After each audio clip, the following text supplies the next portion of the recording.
오늘 말씀의 제목은 생각하는 것 두 번째로 말씀을 드리겠습니다. 제가 아마 네 차례 할 텐데 오늘 두 번째가 됩니다.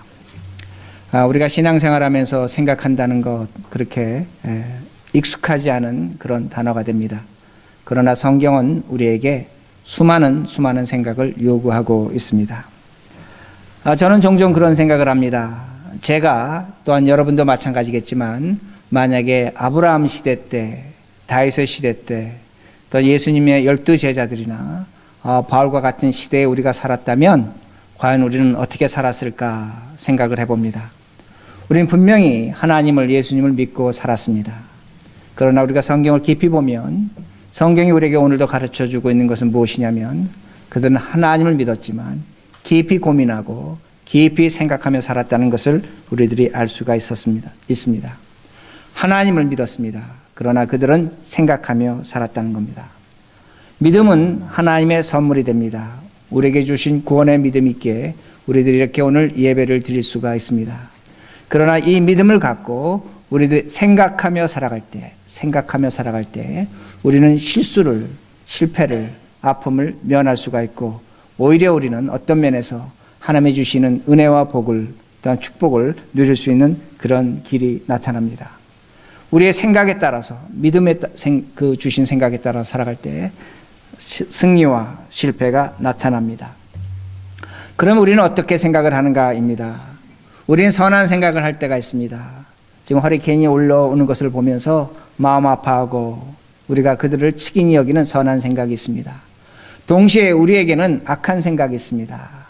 우리의 자존심과 우리의 이익과 명예를 위해서 진리를 왜곡합니다.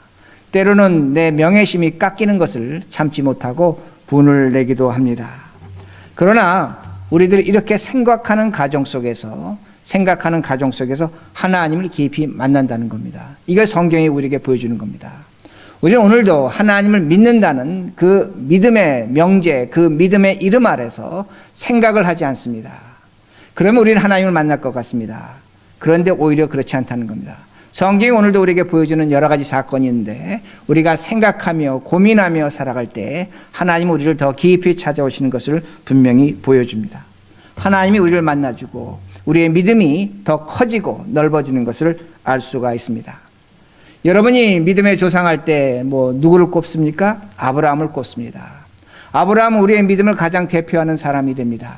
그러기에 우리가 그를 믿음의 조상이라고 그렇게 말합니다.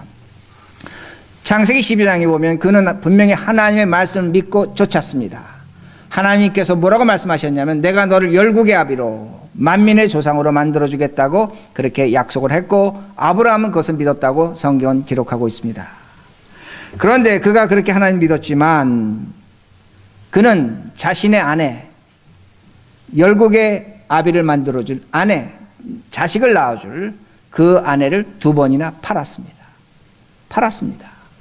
그리고 더 나가서 그는 애굽왕 바로에게 거짓을 말했습니다.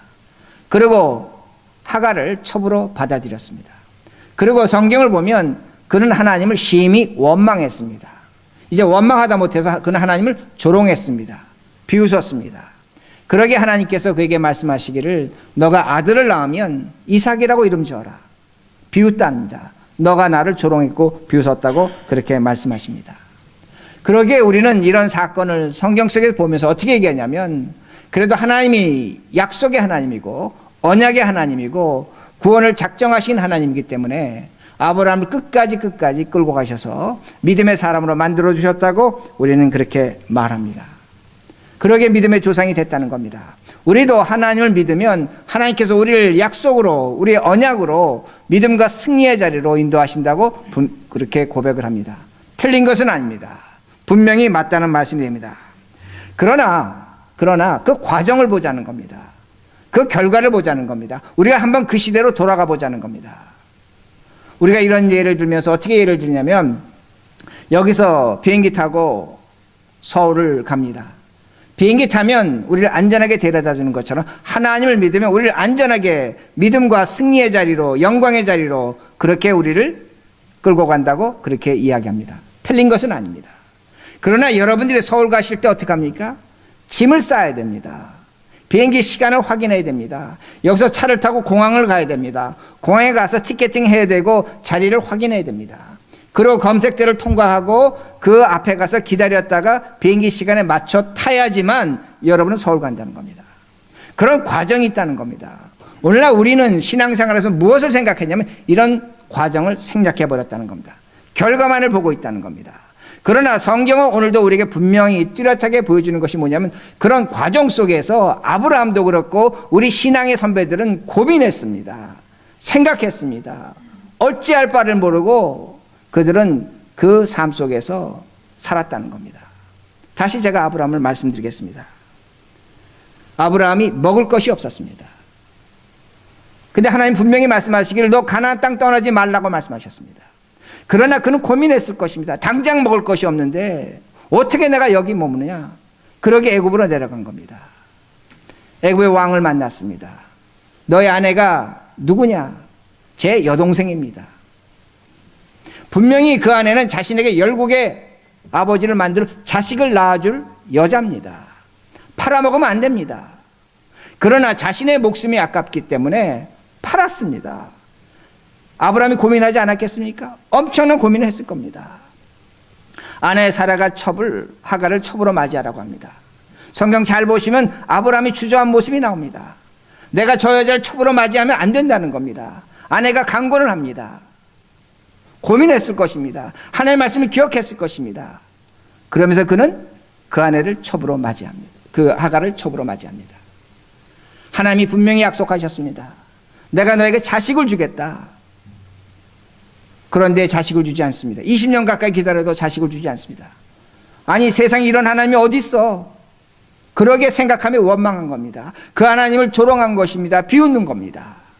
그러게 아들 이삭을 얻게 됩니다. 제가 지금 여러분에게 뭘 말씀드리고 있습니까?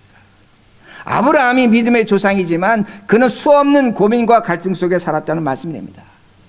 만약에 우리가 정말로 그가 믿음의 사람이고 100% 믿음으로 살았다면 그는 애굽에 가지 않습니다. 아내를 팔을 일도 없습니다. 100% 믿음으로 살았다면 하갈을 첩으로 맞아들일 일도 없습니다. 100% 믿음으로 살았다면 하나님 원망하지도 않고 비웃지도 않았을 것이라는 겁니다. 그러나 성경 우리가 분명히 보여줍니다. 그는 고민하며 갈등하며 아파하며 힘들어하며 하나님 믿고 살았다는 말씀이 됩니다. 우리가 그렇게 살고 있습니다. 우리의 이 삶도 마찬가지입니다. 여러분과 저의 삶도 마치 군인이 지뢰밭을 지나가는 것과 똑같습니다. 밟으면 터지는 겁니다. 밟으면 사고 나는 겁니다. 하나님 믿지만 내가 오늘 잘못 판단하고 잘못 선택하면 터져버리는 겁니다. 실수하는 겁니다. 다치는 겁니다. 손해보는 겁니다. 어려움 당하는 겁니다.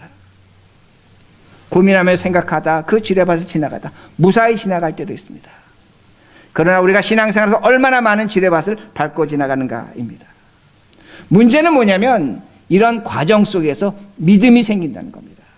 믿음이 생긴다는 겁니다. 그러게 창세기 12장과 22장은 엄청난 차이를 갖고 있는 겁니다. 믿음의 과정이 있다는 겁니다. 하나님이 아들 이삭을 제물로 바치라고 합니다. 제가 여러 차례 말씀드렸지만 아브라함이 단 한마디의 원망과 불평이 없습니다. 아들 이삭을 데리고 3일 동안 모리아길을 올라갑니다. 그 길은 정말로 마음속에는 온갖 고민과 갈등이 있는 길입니다. 돌아가고 싶었을 것입니다. 내가 왜 이 아들을 죽여야 되는가? 왜 그 아들을 끌고 3일 길을 갑니까? 딴 것이 아닙니다.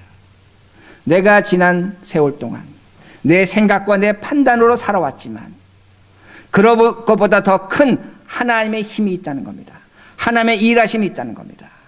그러게 히브리서 11장 19절에 뭐라고 성경이 말씀합니까? 아브라함이 아들 이삭을 제물로 바쳐 죽는다고 할지라도 하나님이 그를 다시 살릴 것으로 믿었다 생각했다. 어떤 겁니까? 믿었답니까? 아닙니다. 성경 다시 보시기 바랍니다. 하나님이 그를 다시 살릴 줄로 생각한지라.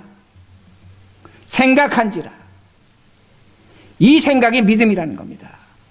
우리가 비록 오늘 생각하지만 하나님 믿음 가운데 살아갈 때 우리의 생각이 하나님의 뜻과 이치할 때가 있다는 겁니다. 이게 신앙의 기쁨입니다.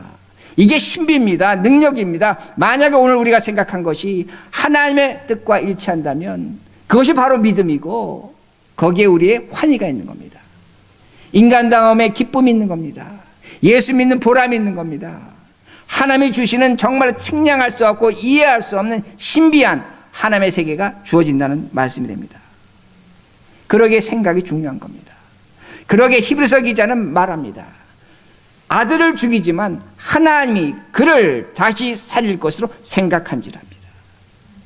이게 우리에게 주신 영광입니다. 그러기에 제가 수없이 말씀드립니다.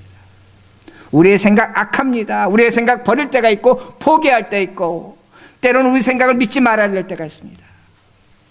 그러나 하나님은 우리의 생각을 통해서 오늘도 말씀하시고 우리를 이끌어 가십니다. 그러게 오늘 본문 보시기 바랍니다. 16절입니다. 오늘 한 절 갖고 갑니다. 16절 우리 같이 한 목소리로 읽겠습니다. 시작. 너희 자신을 종으로 내주어 누구에게 순종하든지 그 순종함을 받는 자의 종이 되는 줄을 너희가 알지 못하느냐. 혹은 죄의 종으로 사망에 이르고 혹은 순종의 종으로 의에 이르느니라. 여기 보시면 종이 등장합니다. 예수님 당시에는 종들이 많았는데 여러 종류의 그 종의 주인, 노예의 주인들이 있었습니다. 어떤 집에서 소가 새끼를 낳습니다. 그 새끼를 낳으면 그거는 주인의 것입니다. 그렇죠? 소의 것이 아닙니다. 맞죠? 그런데 그 집에 하인이 아이를 낳습니다. 그러면 그 아이는 누구의 것입니까? 주인의 것입니다. 이게 노예의 그 상황입니다. 그러니까 그 주인이 그 소를 갖고 시장에 가서 팔 수 있고 그 아이를 갖고 시장에 가서 팔아도 아무런 문제가 되지 않았습니다. 어떤 주인에게 노예는 짐승과 똑같이 취급을 받았습니다. 소와 돼지같이 취급을 받았다는 겁니다. 그런 주인이 있었다는 겁니다. 그런데 또 다른 주인이 있습니다. 어떤 주인이냐면 여러분 성경에 보시면 아브라함에게 종이 있었습니다. 근데 그 종은 아들 이삭의 결혼을 만들어낸 사람입니다. 그리고 아브라함은 그에게 종이지만 할례를 했습니다. 성경에 보면 종에게 안식일을 지키라고 말씀하십니다. 그리고 7년이 되면 그를 해방시킬 수 있다고 말씀합니다. 희년이 되면 50년이 되면 완전히 해방시켜 주라는 겁니다. 그러니까 성경의 노예의 주인은 하나님 말씀대로 산다면 종이 아니라 가족입니다. 친구입니다. 그러기에 성경에 보면 레위기 25장 39절에서 종을 종으로 여기지 말라는 겁니다. 종을 누구로 여기라? 사람으로 여기라는 겁니다. 두 가지 종류의 주인이 있습니다. 하나는 종이지만 짐승으로 여기는 사람이 있고 하나는 종이지만 가족으로 여기는 사람이 있다는 겁니다. 자, 그러면 우리들이 오늘 성경은 종이라고 말씀합니다. 우리가 어떤 주인을 선택하는 것이 우리가 사는 길입니까? 우리가 어떤 주인을 선택해야지만 우리가 인간답게 살고 실패하지 않고 행복하게 살 수 있습니까? 다른 답은 주인이 아닙니다. 우리를 사람 취급하는 사람을 주인으로 섬겨야 된다는 말씀이 됩니다. 그리고 16절 보시기 바랍니다. 16절 제가 다시 읽습니다. 너희 자신을 종으로 내주어 누구에게 순종하든지. 우리 한글 번역을 보면 이게 어떤 말인지 그저 빨리 귀에 들어오지 않습니다. 그런데 제가 영어 번역, NASB 영어 번역을 읽어드립니다. When you present yourselves to someone as slave for obedience. 뭐라고 성경은 말씀하냐면 주인이 종을 선택하는 것이 아니라 종이 주인을 선택하는 겁니다. 이게 성경의 노예입니다. 그러니까 성경은 오늘 우리에게 가르쳐주는 것이 뭐냐면 너가 주인을 선택할 수 있다는 겁니다. 우리가 우리의 운명을, 우리의 삶을, 우리의 실수와 우리의 성공을 우리가 선택할 수 있다고 그렇게 말씀합니다. 그러면 우리가 지금 무엇을 선택하고 있습니까? 우리는 지금 어떤 주인의 노예가 되고 있는가 합니다. 우리는 오늘도 돈을 선택합니다. 돈의 노예가 됩니다. 제가 이렇게 말씀드리면 무슨 말씀입니까? 저는 돈의 노예가 아닙니다. 아닙니다. 우리 돈의 노예입니다. 여러분 자식의 노예입니다. 여러분 자존심의 노예입니다. 여러분의 명예의 노예입니다. 사업의 노예입니다. 여러분 일의 노예입니다. 제가 왜 여러분들에게 우리에게 노예라고 말씀을 드릴 수 있냐면 우리는 거기서 결코 자유하지 않습니다. 거기에 묶여 있습니다. 그것이 조금이라도 무너지고 없어지고 사라지면 우리는 정말로 괴로워합니다. 하나님을 원망합니다. 더 나아가서 심지어 어떤 사람들은 자신의 목숨을 버리기도 합니다. 주인이 잘못되니까 노예가 죽는 일이 있다는 겁니다. 그러기에 오늘 우리들이 무엇을 선택하시고 있습니까? 오늘도 우리가 정상적으로 무엇인가 선택하는 것 같지만 우리는 비정상적인 선택을 많이 하고 있다는 겁니다. 그러게 말씀 하나 봅니다. 우리 생각을 어떻게 선택하고 있는가? 요한복음 13장 2절입니다. 요한복음 13장 2절. 우리 말씀 자막에 나오니까 한 목소리를 같이 읽겠습니다. 시작. 마귀가 벌써 시몬의 아들 가룟 유다 마음에 예수를 팔려는 생각을 넣었더라. 성경은 한 가지를 보여주는데 마귀가 가룟 유다 마음에 예수를 팔려는 걸 집어넣었다 그렇게 말씀합니다. 자, 마귀가 집어넣은 겁니다. 마귀가 집어넣기 때문에 우리는 나쁘다 이렇게 생각을 합니다. 그런데 제가 이렇게 예를 듭니다. 무엇을 먹어야 될 것이 있고 먹지 말아야 될 것이 있습니다. 먹을까 말까 고민합니다. 만나야 될 사람이 있는데 만나서는 안 될 사람인데 만날까 말까 고민합니다. 봐서는 안 될 것인데 볼 것인가 말 것인가를 놓고 고민합니다. 가서는 안 될 곳인데 갈 것인가 말 것인가를 놓고 고민합니다. 자, 우리가 이렇게 고민하는 것이 나쁜 것입니까? 좋은 것입니까? 이건 좋은 겁니다. 내가 어떤 선택, 정당한 선택을 위해서 고민하는 것은 좋은 것이 분명히 될 수가 있습니다. 그러나 이것을 반복합니다. 끝없이 반복. 갈 것인가 말 것인가 먹을 것인가 먹지 말 것인가 볼 것인가 보지 말 것인가 끝없이 고민합니다. 여러분 왜 고민합니까? 왜 그렇게 반복합니까? 우리는 이미 답을 갖고 있습니다. 해서는 안 된다는 걸 알고 있습니다. 그러나 우리의 욕심, 우리의 욕망, 우리의 욕정 때문에 우리는 끝없이 반복하며 고민한다는 겁니다. 우린 그런 모습을 갖고 있다는 겁니다. 그런데 우리의 그런 생각, 고민하는 것이 제가 좀 전에 말씀드린 건전한 것이 계속 반복이 될 때 뭐가 같은 것이 되냐면 가룟 유다의 생각과 같이 된다는 겁니다. 그리고 요한복음 13장 26절에서 27절 보시기 바랍니다. 13장 26절 27절 제가 읽습니다. 예수께서 대답하시되 내가 떡 한 조각을 적셔다 주는 자가 그니라 하시고 곧 한 조각을 적셔서 가룟 시몬의 아들 유다에게 주시니 조각을 받은 후 곧 사탄이 그 속에 들어간지라. 이에 예수께서 유다에게 이르시되 내가 하는 일을 속히 하라 하시니. 자, 우리가 성경을 띄어서 읽었습니다. 그러면 요한복음 13장 3절에서 25절까지는 어떤 사건이 있냐면 간단한 사건입니다. 예수님이 제자들의 발을 씻기는 사건입니다. 예수님의 제자가 몇 명입니까? 12명. 그러면 한 사람의 발을 씻긴다면 한 5분 잡으면 지금은 이 사건은 1시간짜리 사건입니다.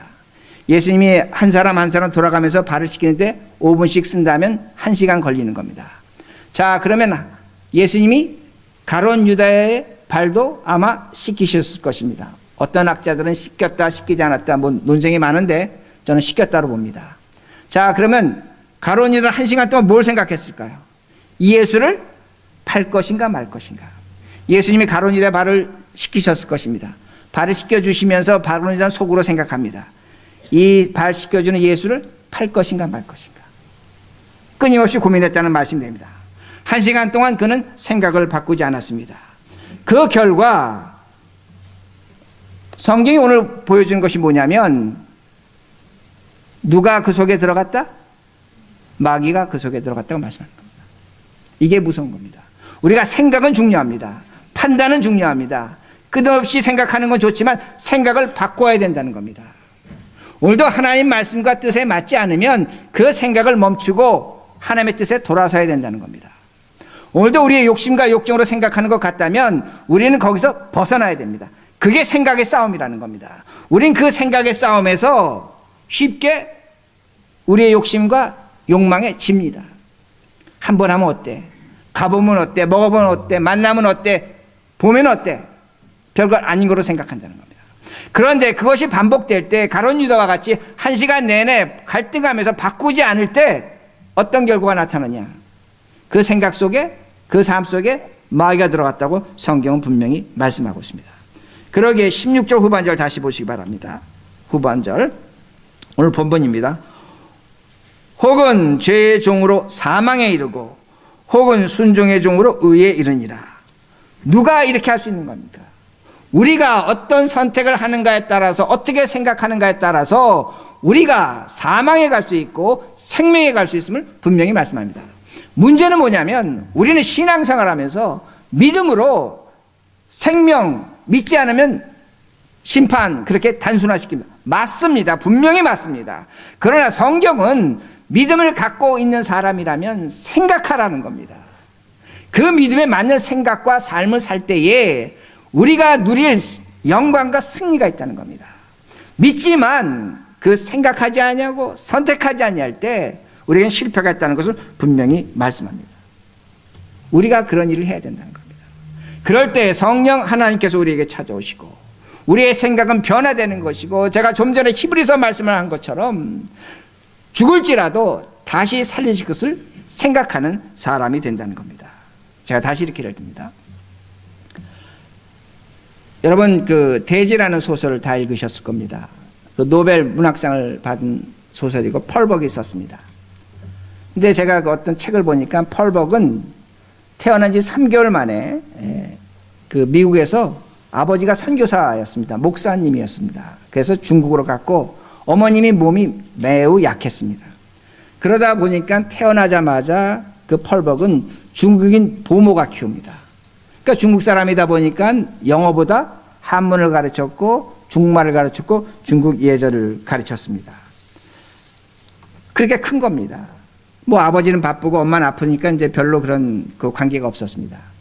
그런데 그 펄벅이 8살 때 그 서태후에 의한 의아단 사건이 나타납니다.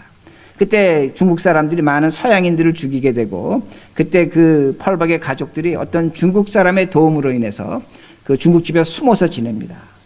근데 그때 펄벅이 뭐라고 얘기하냐면, 나는 그때 내가 처음으로 중국 사람이 아닌 것을 알았다는 겁니다. 그러니까 그전에는 중국말하고 한문 쓰고 중국 보모하고 같이 있다 보니까 자신은 중국 사람으로 생각했다는 겁니다. 그런데 그 의아단 사건을 겪고 나서, 아, 내가 중국 사람이 아니라 서양 사람이구나. 그러게 사람들이 나를 죽이려고 하는구나. 그걸 그때 알았다는 겁니다. 그리고 그가 펄벅이 상해에 있는 그 외국인 학교를 갑니다. 근데 거기 외국인들이 다니는 학교인데 가서 너무나 이 펄벅이 중국 사람 같으니까 친구들이 왕따를 시켰습니다. 학교 생활에 재미가 없었습니다. 그러다 보니까 18살 때 미국으로 갔습니다. 자, 미국에 갔는데 펄벅은 백인 여성입니다. 영어를 합니다. 부모가 영어를 했으니까 영어를 합니다. 그런데 학교 가서 그가 충격을 받습니다. 어떤 충격을 받냐면, 자신은 분명히 겉은 백인인데 속은 중국 사람이라는 겁니다. 외국인이라는 겁니다. 또 미국 가서 충격을 받는 겁니다. 겉모습과 자신의 안이 너무나 다르다 보니까 그 충격을 받은 겁니다. 그러기에 펄벅이 이런 얘기를 합니다. 나는 정신적 혼혈이라는 겁니다. 정신적 혼혈이라는 겁니다. 나는 미국인도 아니고 중국인도 아닌 정신적 혼혈이기 때문에 나는 독특한 세계관을 갖고 있다는 겁니다. 그러면서 그런 세계관에서 쓴 것이 대지입니다. 그것이 이제 노벨 문학상을 받습니다. 중국 사람도 아니고 미국 사람도 아닌 새로운 시각에서 세상을 바라보는 겁니다. 그러기에 펄벅의 소설의 특징은 뭐냐면 인간애입니다. 사랑입니다. 희망입니다. 중국이라는 나라 자체가 절망과 부패와 아픔과 고통이 있지만 그 절망과 아픔과 고통을 통해서 펄벅은 뭘 얘기하냐면 희망과 사랑을 얘기하는 겁니다. 그녀의 작품은 대부분 희망과 사랑으로 끝을 맺는다는 겁니다. 그리고 그녀는 그 정신세계를 통해서, 혼혈 정신세계를 통해서 인간애를 배웁니다. 사람 사랑을 배웁니다. 그러기에 6.25 전쟁 끝난 다음에 수많은 혼혈아들이 우리 대한민국에 있을 때 그들을 다 미국으로 입양시키는 펄벅 재단을 만들기도 한다는 겁니다. 이게 새로운 정신세계라는 겁니다. 이게 정신적 혼혈이라는 겁니다. 정신적 혼혈만 있다는 것이 아닙니다. 제가 왜 이 말씀을 드리냐면 우리에게는 영적 혼혈이 있습니다. 우리는 생각하는 사람입니다. 이거 절대로 잊으시면 안 됩니다. 생각하는 사람입니다. 동시에 우리에게는 하나님의 주신 믿음이 있다는 겁니다. 우린 두 개의 세계를 갖고 있습니다. 어떤 세계를 갖고 있냐면, 어떤 혼혈이냐면, 어떤 영적인 혼혈이냐면 생각하는 것이 있고 동시에 믿음이 있다는 겁니다. 하나님에 대한 믿음이 있다는 겁니다. 이 세상 살지만 하늘나라를 소망하는 영적 혼혈이라는 것을 분명히 이해하셔야 됩니다. 우리가 세상 사람보다 받은 축복이 뭡니까? 세상 사람보다 복된 것이 뭡니까? 세상 사람들은 생각만 갖고 있습니다. 그들은 믿음의 세계가 없습니다. 그들은 혼연일이 아닙니다. 그러게 우리를 보고 조롱할지도 모릅니다. 비웃을지도 모릅니다. 왜 예수 믿냐고 말할지도 모릅니다. 그러나 우리는 영적 혼혈이기 때문에 믿음의 세계를 갖고 있기 때문에 세상 사람들이 볼 수 없는 것을 보고 느끼고 말할 수가 있는 겁니다. 이게 우리에게 준 축복이라는 겁니다. 이게 영적 혼혈이라는 겁니다.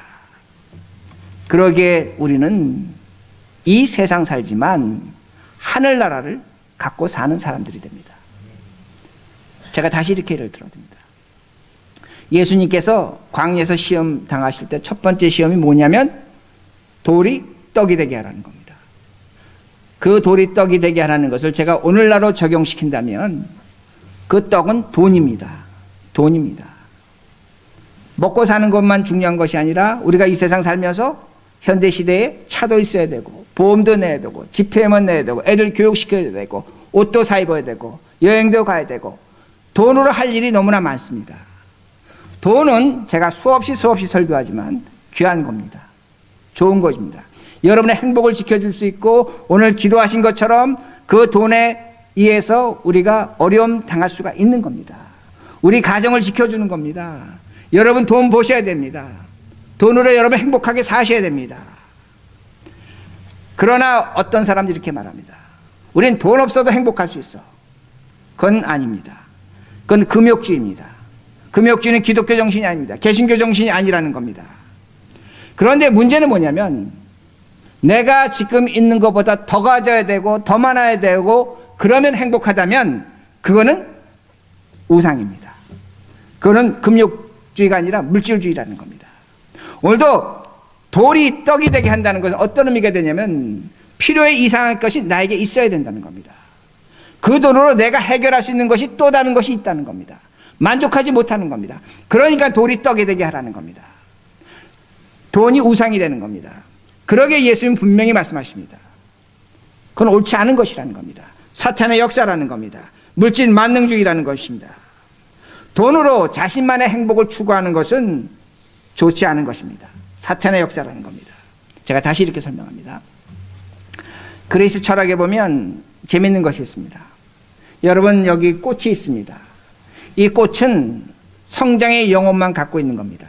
그렇죠? 이건 자라기만 합니다. 그러기에 철학에서 이것은 성장의 영혼만 갖고 있다고 얘기합니다. 그런데 밖에 나가면 동물들이 있습니다. 뭐 새도 있고 소도 있습니다. 그것은 성장의 영혼도 갖고 있고 감각의 영혼도 갖고 있고 행동의 영혼도 갖고 있다고 그렇게 말합니다. 동물 세계는 그렇게 얘기합니다. 근데 사람은 성장의 영혼도 갖고 있고 우리 잘 알죠? 그 다음에 감각의 영혼도 갖고 행동하는 영혼도 갖고 있다고 그렇게 말합니다. 그렇죠? 우리는 동물적인 것과 식물적인 걸 다 갖고 있습니다. 그런데 우리는 특별한 걸 하나 갖고 있습니다. 생각하는 걸 갖고 있다는 겁니다. 그러기에 철학에서 생각한다는 것은 신의 형상이고 철학하는 사람, 생각하는 사람은 신의 친구라고 그렇게 말합니다. 그러기에 철학을 그리스 사람들은 귀하게 여겼습니다. 왜? 생각하면 신의 친구라는 겁니다.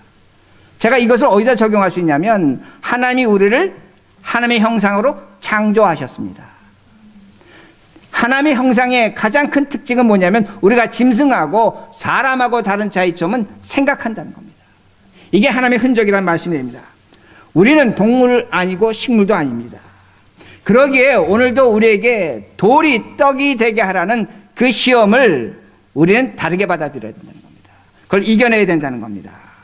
오늘도 내가 떡으로서 돈으로서 내 행복만을 추구한다면 사람이지만 죄송하지만 식물입니다. 동물이라는 겁니다. 하나님의 형상, 하나님의 흔적이 없다는 겁니다. 하나님의 생각이 없다는 겁니다. 무엇이 없습니까? 사랑이 없는 겁니다. 믿음이 없는 겁니다. 사랑이 없고 믿음이 없기 때문에 나는 돈만 믿고 살겠다는 겁니다. 그러기에 사랑이 돌이 떡이 되게 하라고 할 때 예수님이 뭐라고 말씀하십니까? 하나님의 입에서 나오는 말씀으로 산다고 말합니다. 떡으로만 살 것이야. 예수님은 분명히 말씀하시는 게 뭐예요? 떡이 필요하다. 너 떡 있어야 된다. 떡 먹어야 된다. 그러나 그것보다도 더 하나 중요한 건 뭐냐면 하나님의 입으로 나오는 말씀으로 살아야 된다고 분명히 말씀하십니다. 그러니까 오늘 우리가 살아가는 모습을 생각해 보자는 겁니다. 어떻게 사는가? 내가 정말로 하나님의 말씀에 따라 사는가? 내가 풀처럼 그렇지만 동물처럼 사는가? 분명히 우리는 판단할 수 있다는 겁니다. 지금 허리케인이 불어오고 있습니다. 허리케인 때문에 마음 아파하고 힘들어하시는 분 많습니다. 안타까워하십니다. 우리가 그렇게 생각할 수 있다는 건 하나님의 형상을 가진 존재라는 겁니다. 우리가 키우는 개가 허리케인 보고 슬퍼합니까? 우리가 키우는 저 꽃이, 아름다운 꽃이 허리케인 오는 거 보고 고통합니까? 아닙니다. 이게 인간의 본질이고 특징이라는 겁니다. 그러나 그 허리케인이 자연적 허리케인만 있는 것이 아닙니다. 오늘도 한 인간으로서 삶 속에 인간의 허리케인을 당했습니다. 사람으로부터 허리케인 당해서 고통당하고, 물질로 허리케인 당하고, 자식으로 허리케인 당하고, 내 몸의 질병으로 허리케인 당하는 사람이 있다는 겁니다. 우리가 그들을 어떻게 바라볼 것인가? 우리가 식물로, 우리가 동물로 살 것인가? 아닙니다. 하나님의 형상을 가진 자로 생각하며 살자는 겁니다. 그러면 그 사람이 달라 보이는 것이고, 세상이 달라 보이는 것이고, 여러분 저 밖에 나가서 꽃을 보고, 하늘을 보고, 길을 본다면 모든 것이 한순간에 달라집니다. 하나님의 살아계신 세상이라는 겁니다. 그러게 말씀을 마칩니다. 우리가 너무나 많이 듣는 이야기입니다. 여러분, 미국의 청교도들이 무엇을 찾아왔습니까? 하나님의 말씀을 찾아서 이 미국 땅 찾아왔습니다. 그 청교도들에 의해서 미국은 세상에서 가장 강한 법적인 질서와 사회적인 안전망을 갖춥니다. 뭘 찾아왔을 때? 말씀을 찾아왔을 때, 신앙을 찾아왔을 때. 그러나 똑같은 아메리칸 대륙입니다. 저 남미의 유럽의 꽁키스토들은 뭘 찾아왔습니까? 황금을 찾아왔습니다. 떡을 찾으러 왔습니다. 그들은 황금과 떡을 찾을 때 무엇으로 살았습니까? 풀이나 짐승하고 차이가 없는 겁니다. 사람이지만 풀이나 짐승하고 차이가 없는 겁니다. 그럴 때 그들이 얻은 건 뭡니까? 남미는 미국보다 더 좋은 환경과 조건을 갖추고 있습니다. 엄청난 자연적인 은혜, 축복이 있습니다. 그러나 그들은 세상에서 가장 가난한 나라로 전락하고 있습니다. 이게 하나님입니다. 이 생각하시라는 겁니다.